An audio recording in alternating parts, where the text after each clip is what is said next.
আসসালামু আলাইকুম। সবাই কেমন আছেন? আশা করি সবাই ভালো আছেন। অনেক দিন পর আপনাদের সামনে আবারও চলে আসলাম একটি নতুন ভিডিও নিয়ে। তো আমরা অনেকেই ভূমির রেকর্ড সংক্রান্ত সমস্যা নিয়ে বিড়ম্বনায় পড়তে হয়। তো যার জন্য আগে ভূমি রেকর্ড সংশোধনের যে কোনো ভুল, সেটা ছোট হোক বড় হোক, সব জন্য দেওয়ানি মামলায় যেতে হতো। সম্প্রতি ভূমি মন্ত্রণালয় নতুন একটি পরিপত্র প্রকাশিত করেছে, যার মাধ্যমে আপনারা খুব সহজেই সহকারী কমিশনার ভূমি বা অ্যাসিস্ট্যান্ট অফিসে আপনারা ছোটোখাটো যে ভুলগুলি থাকে, ক্লারিক্যাল মিস্টেক, এগুলি আপনারা সংশোধন করতে পারবেন। এই যে দেখতে পাচ্ছেন আপনারা, ভূমি মন্ত্রণালয়ের আইন অধিশাখা 1 থেকে একটি পরিপত্র জারি করা হয় 29 জুলাই 2021 সালে।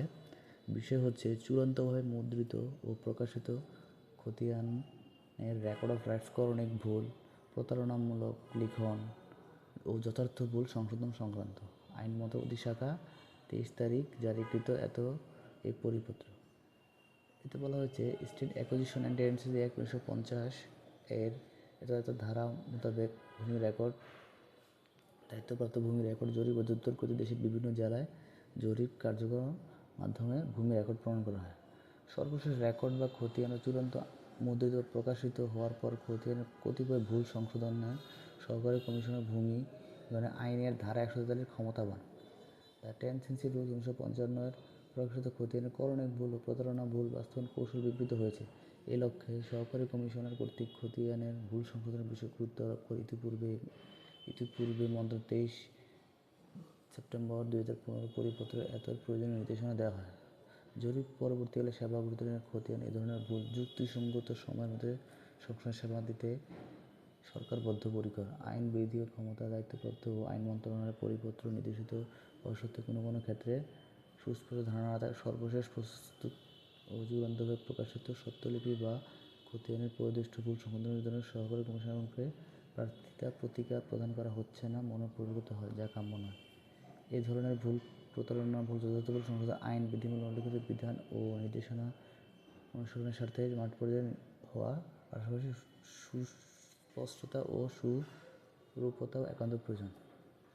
এবার দেখুন যে রাজস্ব কর্মকর্তা কর্তৃক খতিয়ান আর ভুল সংশোধন আইন ও বিধি, এই যে এখানে একটি বিধি দেওয়া আছে, আপনারা এটা পড়ে নিতে পারবেন। এখন সহকারী কমিশনার ভূমি যেসব বিষয় আপনাদের এখানে সংশোধন করতে পারেন বা সহজে করে দেয়, এই যে যেমন 4 নম্বর অনুচ্ছেদে বলা আছে, খতিয়ানের করণিক ভুল।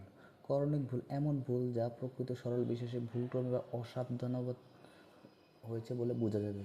এর পিছনে কারো কোনো অসাধু উদ্দেশ্য বা প্রতিঘাত হবে না, এ ভুলের সাথে অন্য কারো স্বার্থে সংশ্লিষ্ট থাকবে না এবং যা সংশোধন হলে অন্য কোনো ব্যক্তির স্বার্থ নষ্ট হবে না, বা যার নামে খতিয়ান সৃষ্টি হয়েছে সংশোধন পূর্ণ তার প্রকৃত প্রাপ্যতা অপেক্ষা ভূমির পরিমাণ কম বা বেশি, বা সংশোধনের মাধ্যমে তা অস্পষ্ট দূরীভূত হবে। তার মানে হচ্ছে যে ছোটোখাটো ভুল, যেমন যেটা লিখতে ভুল হয়েছে বা টাইপিংয়ে ভুল হয়েছে, এসব ক্ষেত্রে, এবং এর পিছনে কোনো অসৎ উদ্দেশ্য ছিল না, এবং এর সাথে যদি আমরা সংশোধন করা হয়, এটা যদি অন্য কারো স্বার্থে সংশ্লিষ্ট হবে না এবং এতে কোনো প্রাপ্যতা কম বেশি হবে না, এরকম ক্ষেত্রে। যেমন এবার দেখুন কোন ক্ষেত্রে কিছু খতিয়ানের ভুল পরিলক্ষিত, যেমন খতিয়ানের মালিকের নামে নিজ নামে পিতামাতার নামে ভুল, যেমন আব্দুর রহমানের স্থলে আব্দুর রাহমান হয়ে গেছে, যেমন রহমান আকার হয়ে গেছে আব্দুর রেহমান, রহিম মিয়ার স্থলে হয়ে গেল রহিম আলী, মোহাম্মদ রহিম, হাজারা বেগমের স্থলে হয়ে গেল হাজিরা খাতুন, এরকম। এটা হচ্ছে নামের ক্ষেত্রে।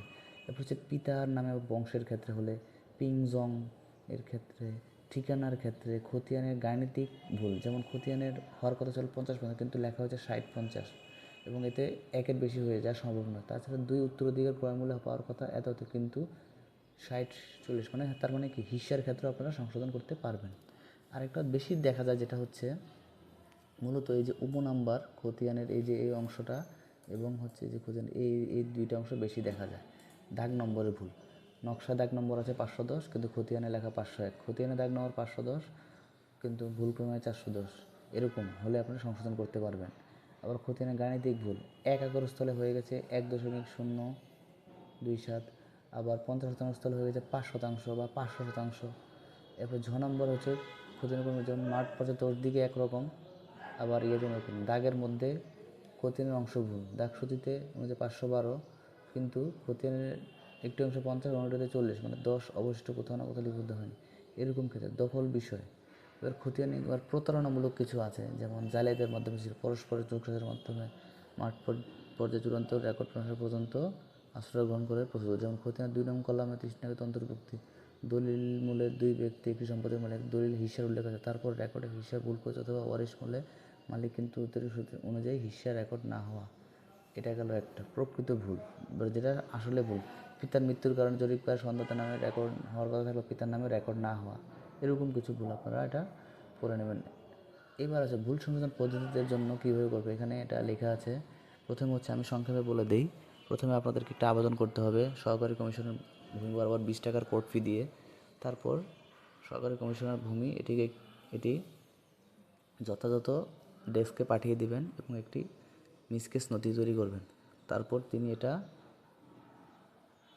সহকারী উপজেলা যে ইউনিয়ন ভূমি সহায়ক কর্মকর্তা অথবা অফিসের সার্ভেয়ার বা কানুনগোর মাধ্যমেও তিনি এটা ফাইলটা পাঠাবেন, তখন তারা প্রতিবেদন দিবে। সার্ভেয়ার আবার সেটাকে নকশায় স্কেচ করে এবং সহকারী প্রতিবেদন দিবে।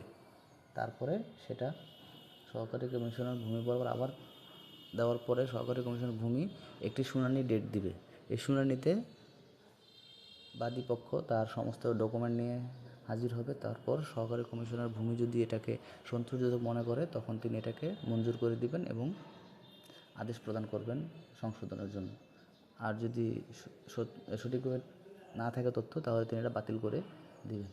তার মধ্যেও কিছু কিছু ক্ষেত্রে সহকারী কমিশনার যেটা ওনার এখতিয়ারে থাকবে না, এমন ক্ষেত্রে উনি এটাকে আবার জোনাল সেটেলমেন্ট অফিসার বরাবর প্রেরণ করতে পারে।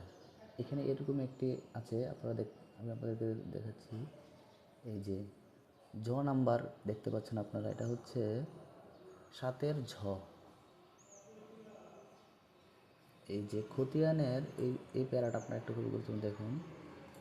খতিয়ানের করণিক ভুল সংশোধন করতে গিয়ে যদি সত্যকে প্রভাবিত করে, যেমন সত্যের পরিমাণ হ্রাস বৃদ্ধি ঘটে এবং অন্যের সত্যের পরিবর্তন ঘটে বা কেউ লাভবান বা ক্ষতিগ্রস্ত হয়, তাহলে এক্ষেত্রে খতিয়ান সংশোধনের রাজস্ব বিচারের কোনো এখতিয়ার থাকবে না। যেমন খতিয়ান নম্বর 100 এবং 101 মালিকদের প্রকৃত প্রাপ্য দাগ যথাক্রমে 150 ও 151, কিন্তু খতিয়ান দুটিতে দাগ যথাক্রমে 151 ও 150 হচ্ছে। এই ক্ষেত্রে অন্য একজন খতিয়ানের আবেদনের খতিয়ানের ভুল সংশোধন করা রাজস্ব অভিযোগের এখতিয়ার বহির্ভূত হবে। কিন্তু এই দুই খতিয়ানদার যদি একত্রে আবেদন জানান এবং এতে যদি তৃতীয় পক্ষের শোধন স্বার্থ পরিবর্তন না ঘটে, রাজস্ব অভিযোগ সংশোধন এখতিয়ার হবে না। খতিয়ানের করণিক ভুল সংশোধনের কার্যক্রমে আবেদনকারীকে আবেদিত বিষয় শুনানিতে কারো কোনো আপত্তির কারণ না হলে দেওয়ানি মামলার বিরুদ্ধে বিবেচিত এবং সহকারী কমিশনার এখতিয়ার বহির্ভূত হয়। তার মানে হচ্ছে, যদি একটি খতিয়ান করতে গিয়ে দেখা যায় যে অন্য কারো স্বার্থ হানি করতেছে, যেমন এখানে বলা হয়েছে যে খতিয়ান নম্বর 100 এবং 101 এবং দুটি দাগ যথাক্রমে 151 150, কিন্তু হয়ে গেছে 151 এবং 150। তার মানে কি একজনের খতিয়ান আরেকজনেরটা উঠে গেছে। তো সেক্ষেত্রে একজন আবেদন করলে হবে না, দুইজনকে এটা আবেদন করতে হবে, তাহলে এটা সংশোধন করা সম্ভব। আর না হলে এটা জোনাল সেটেলমেন্ট অফিসার বরাবর প্রেরণ করতে হবে। তো আজকের মতো এতটুকুই। পরবর্তী ভিডিওতে আমি আপনাদেরকে একটি পরিপূর্ণ মিসকেস কীভাবে সম্পূর্ণ হয় এটি আপনাদেরকে দেখাবো। তো আজকের মতো এতটুকুই। ধন্যবাদ সবাইকে। আসসালামু আলাইকুম।